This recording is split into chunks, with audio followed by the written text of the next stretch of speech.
हरे राम हरे कृष्ण।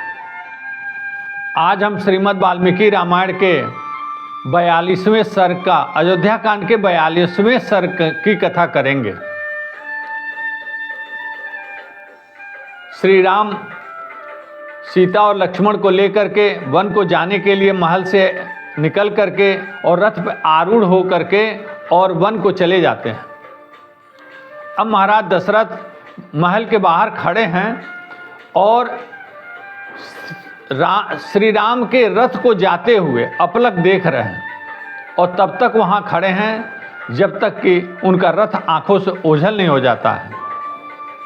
महाराज दशरथ अपने पैरों पर उठ करके, अपने उचक करके और ऊपर उठ करके वह रथ को देखने की कोशिश कर रहे हैं और तब तक देख रहे हैं जब तक कि रथ ओझल न हो गया और रथ से उड़े हुए धूल शांत न हो गए।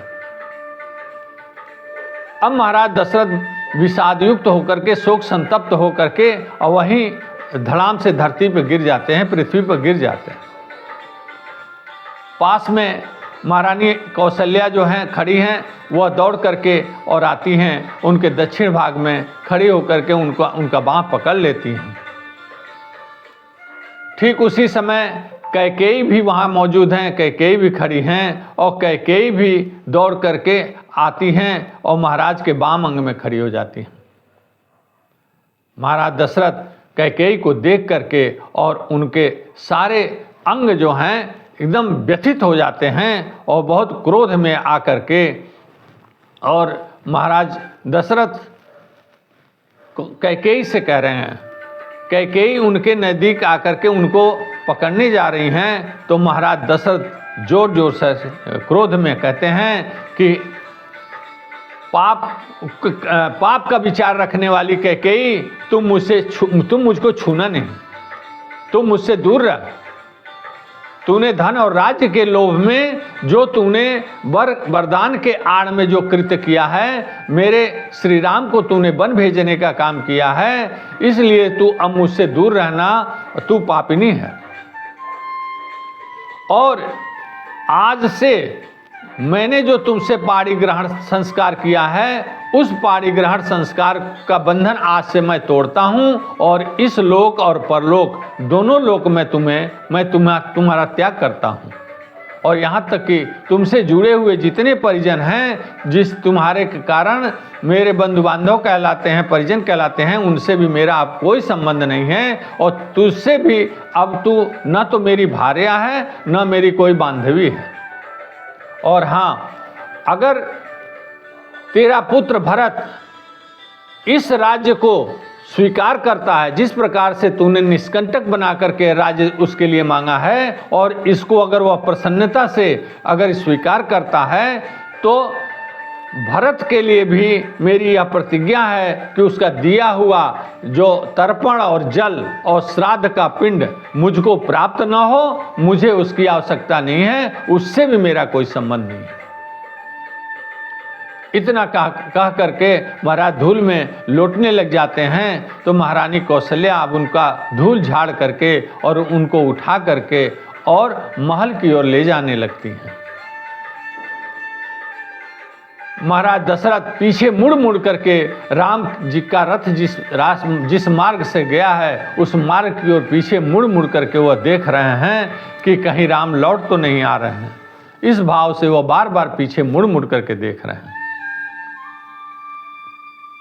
जब वह कौशल्या जी उनको लेकर के भवन में प्रवेश करती हैं तो महर्षि वाल्मीकि यहाँ लिखते हैं कि महाराज दशरथ की अवस्था ठीक वैसे ही है जिस प्रकार से श्मशान घाट मरघट पर श्मशान का स्नान करके वहाँ से जब लोग अपने घर को आते हैं, ठीक वही अवस्था महाराज दशरथ की है। मरघट से स्नान करके लौटे हुए व्यक्ति के समान महाराज दशरथ अपने भवन में प्रवेश कर रहे हैं, यानी शोक संतप्त और शोक से व्यस्त काफ़ी व्याप्त है।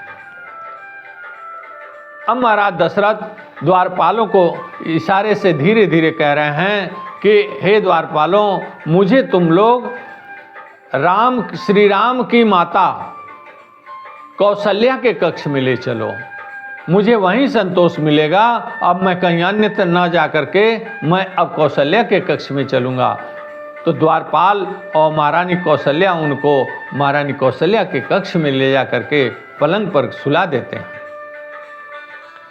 पलंग पर सुलाने के बाद भी महाराज दशरथ काफ़ी व्यग्र हैं, काफ़ी बेचैन हैं, उनको काफ़ी चिंता के मारे वह जो है राम के दुख में व्यथित हैं।